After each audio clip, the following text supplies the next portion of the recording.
میں ہوں آپ کا ہوسٹ سلیم بن محمد رفیع، اور یہ ہے میری یوٹیوب چینل۔ میں یہ بھی لاگ اس مقدس مہینے ربیع الاول کی مناسبت سے آپ کی خدمت میں پیش کر رہا ہوں، اور اس میں میں حضور پاک کا جو اپنے حج نے کیا تھا، یہ وہ وقت تھا کہ جب غیر مسلموں کے لیے کعبہ شریف کا طواف ممنوع قرار دیا گیا، تو حضور 14,000 مسلمانوں کے ساتھ حج ادا کرنے مدینہ سے مکہ تشریف لے آئے۔ اس سال حضور نے حج کے تمام ارکان ادا کیے۔ جو کچھ بھی آپ نے کیا اس وقت سے آج تک وہ آپ کی سنت کہلاتا ہے۔ آج بھی تمام مسلمان اس کی پیروی کرتے ہیں، اور اس سے پہلے آپ نے حج کے تمام ارکان نہیں ادا کیے تھے۔ اس سے پہلے سال حضور خود مکہ تشریف نہیں لائے تھے۔ بہرحال حضور نے حج کے تمام ارکان ادا کیے، احرام باندھا، کعبہ شریف کا 7 بار طواف کیا، صفا مروہ کے درمیان 7 بار سعی کی، اور سعی جو ہے وہ حضرت اسماعیل علیہ السلام کی والدہ ماجدہ حضرت ہاجرہ بی بی کی یاد تازہ کرنے کے لیے ادا کی جاتی ہے۔ ایک روایت کے مطابق آپ اپنے خوار بچے کے لیے پانی کی تلاش میں ان 2 پہاڑیوں کے درمیان کئی بار بھاگی۔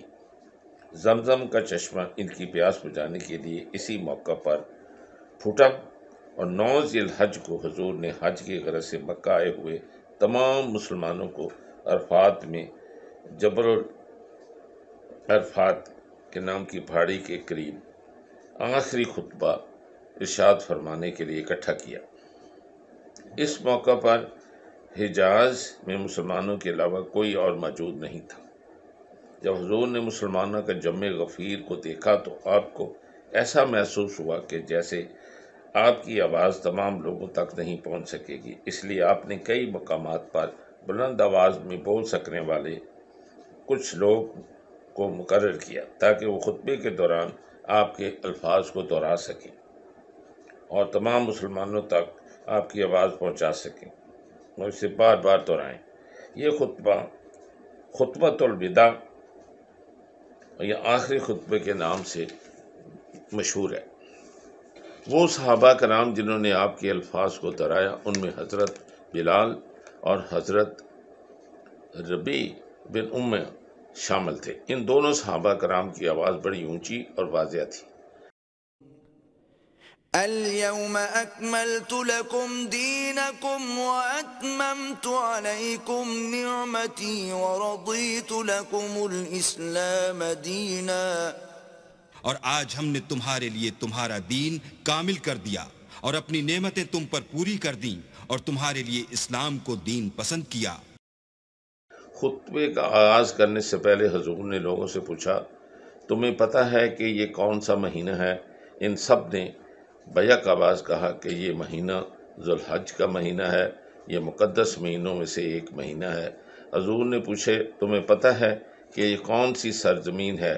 تو انہوں نے ایک بار پھر بیک آواز ہو کر کہا کہ یا رسول اللہ، یہ عرفات کی مقدس سرزمین ہے۔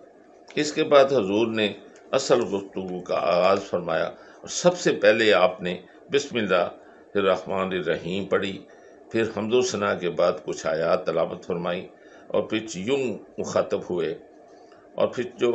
مخاطب ہوئے تو کہا کہ تمام تعریفیں اللہ ہی کے لیے ہیں، ہم اس کی عظمت بیان کرتے ہیں اور اس کی مدد اور مغفرت کے طلبگار ہیں، اور اسی کی طرف ہمیں لوٹ کر جانا ہے۔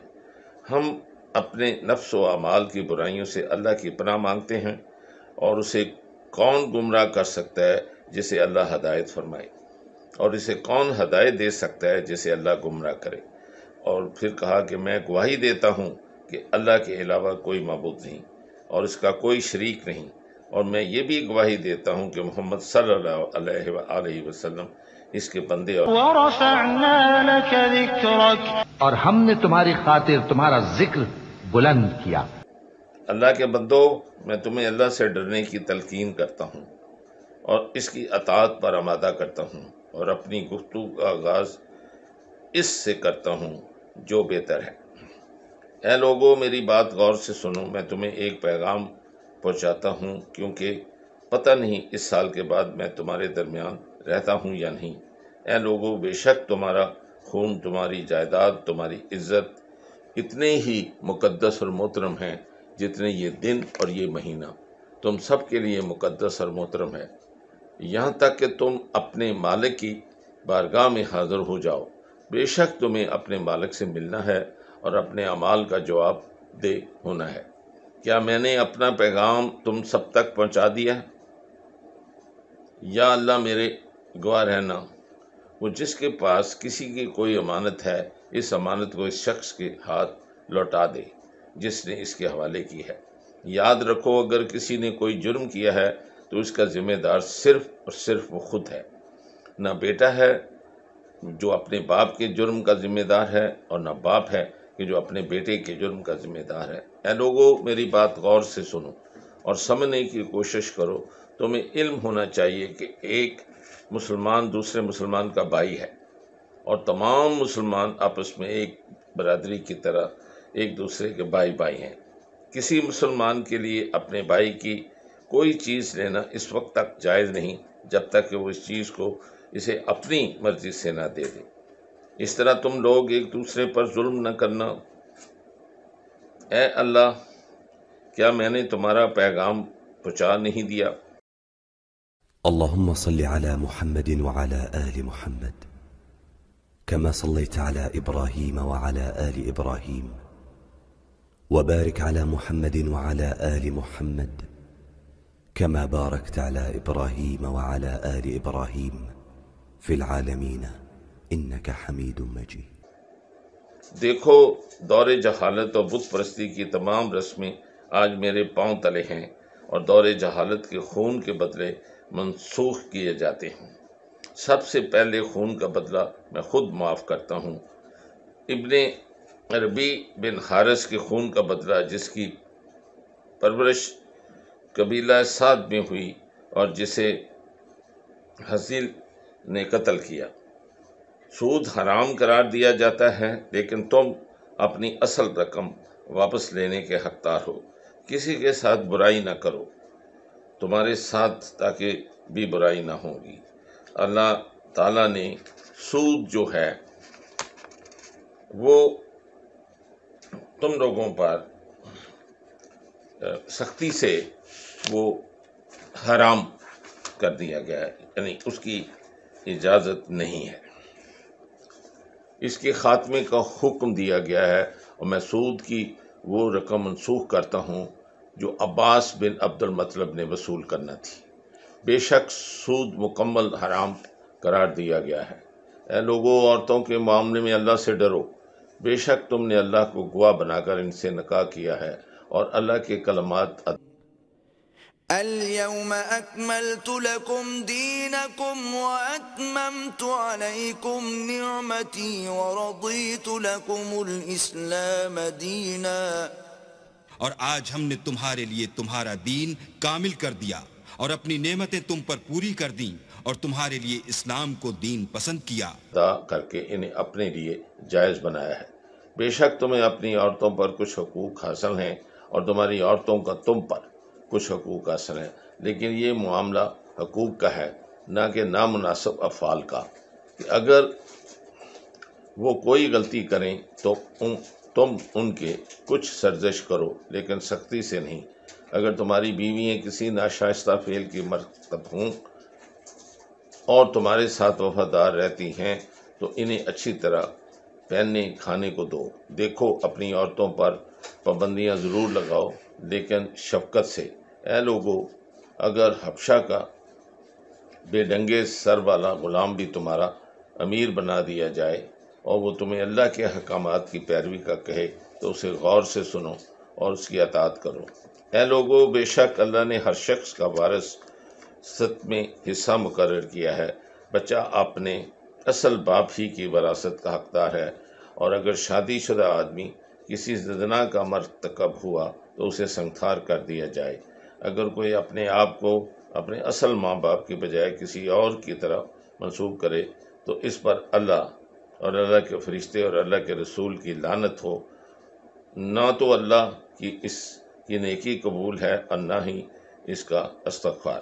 اے لوگو، بے شک شیطان کو اس سرزمین پر اپنی اطاعت کروانے میں مایوسی ہوئی ہے، تم آئندہ بھی اس کی اطاعت سے گریز کرنا۔ وہ ان معاملات میں خوش ہوتا ہے جو بظاہر تمہیں معمولی نظر آتے ہیں، اس لیے مذہب کے معاملات میں اس سے خبردار رہنا، کیونکہ شیطان تمہارا کھلا دشمن ہے۔ بے شک میں تمہارے بیچ خدا کی کتاب اور اس کے رسول کی سنت چھوڑے جا رہا ہوں، اگر تم ان پر قائم رہو گے تو کبھی گمراہ نہیں ہوگے۔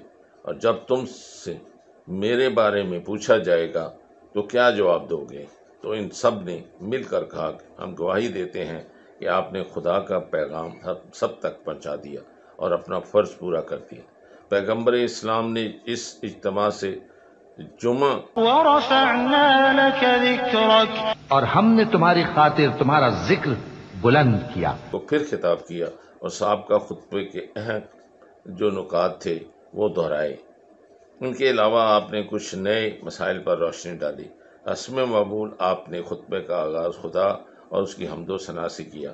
اے لوگو، بے شک مقدس مہینے کے خلاف ورزی کفر کی طرف لے جاتی ہے، اور اس طرح وہ لوگ جن کے دل میں مرض ہے گمراہی کا شکار ہو سکتے ہیں، کیونکہ یہ ایک سال کوئی مہینہ حرام قرار دیتے ہیں تو دوسرا سال کوئی اور مہینہ، تاکہ اللہ کے حرام کو کردہ مہینوں کی تعداد کے مطابق دکھائی دینے لگیں۔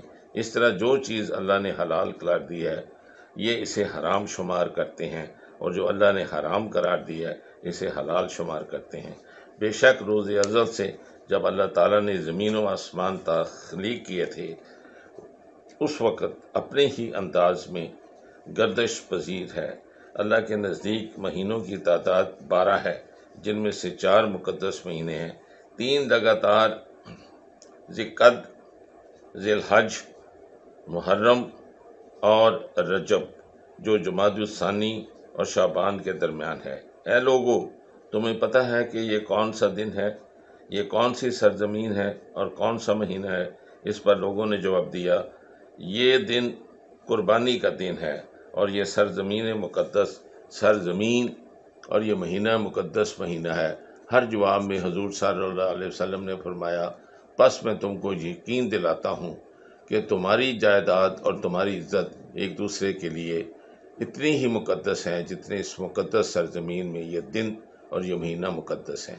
اور جہاں تک تمہارے غلاموں کا معاملہ ہے، تم دیکھو، تم انہیں وہی کھانا کھلاؤ جو تم خود کھاتے ہو، اور انہیں وہی پہناؤ جو تم خود پہنتے ہو، اور اگر وہ کوئی ایسی غلطی کر گزریں جسے تم معاف نہیں کر سکتے تو انہیں آزاد کر دو، کیونکہ در حقیقت اللہ کے غلام ہیں اور تمہاری سرزش کے سزاوار نہیں۔